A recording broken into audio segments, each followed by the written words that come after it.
प्रत्येक महिलेकडे स्वतःची बचत का असावी? प्रत्येक महिलेने हा व्हिडिओ शेवटपर्यंत पाहावा. आज मी प्रत्येक महिलेला एक प्रश्न विचारणार आहे.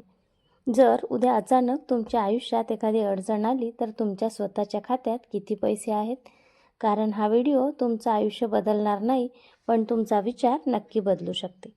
नमस्कार, मी वैशाली बांते, महिला विचार या यूट्यूब चॅनलमध्ये तुम्हा सर्वांचे अगदी मनापासून स्वागत करते.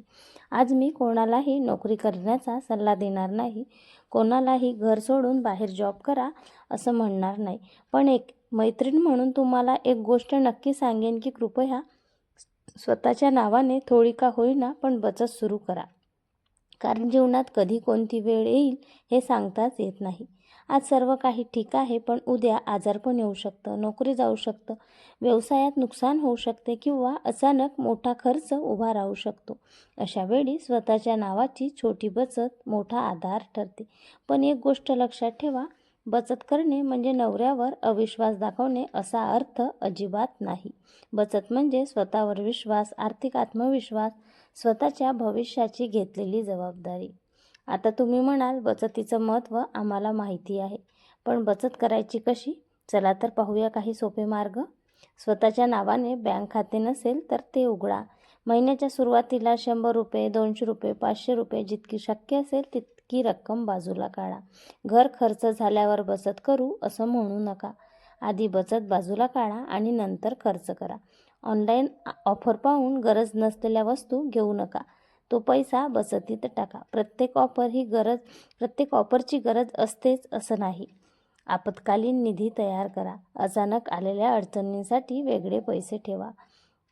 शक्य असेल तर घरबसल्या छोटे उत्पन्न सुरू ठेवा. टिफिन, शिवणकाम, मेहंदी, ब्युटी सर्व्हिस, हस्तकला किंवा इतर कौशल्ये या उत्पन्नातील काही थेट बचतीत जमा करा.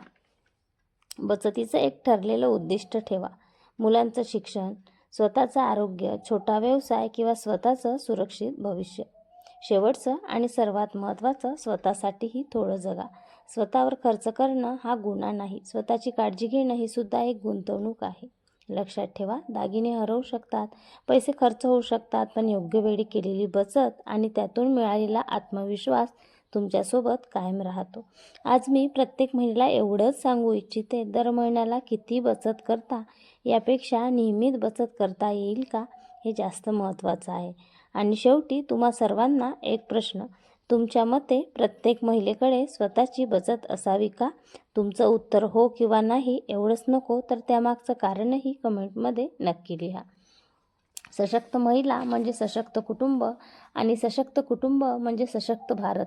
म्हणूनच महिलांची आर्थिक साक्षरता या नवीन मालिकेची सुरुवात मी करीत आहे. या मालिकेत आपण अशा अनेक गोष्टी जाणून घेणार आहोत ज्या प्रत्येक महिलेला माहिती असणं गरजेचं आहे. उदाहरणार्थ, प्रत्येक महिलेकडे स्वतःचं बँक खातं का असावं? महिन्याला कमी उत्पन्नातूनही बचत कशी करावी? महिलांसाठी सुरक्षित गुंतवणुकीचे पर्याय कोणते? घरबसल्या अतिरिक्त उत्पन्न कसे मिळवता येईल? फसवणुकीपासून स्वतःचे पैसे कसे सुरक्षित ठेवायचे व आर्थिकदृष्ट्या आत्मनिर्भर कसं व्हायचं? ही मालिका आपल्या या व्हिडिओच्याद्वारे मी सुरू करत आहे आणि म्हणूनच तुम्हाला ही मालिका चुकवायची नसेल तर महिला विचार चॅनलला सबस्क्राईब करा आणि बेल आयकॉन नक्की दाबा. पुढच्या भागात आपण प्रत्येक महिलेकडे स्वतःचे बँक खाते का असावे याविषयी बोलणार आहोत. तोपर्यंत बोलूया असं काही की तुम्हाला वाटेल माझ्याच मनातलं सारं काही. धन्यवाद.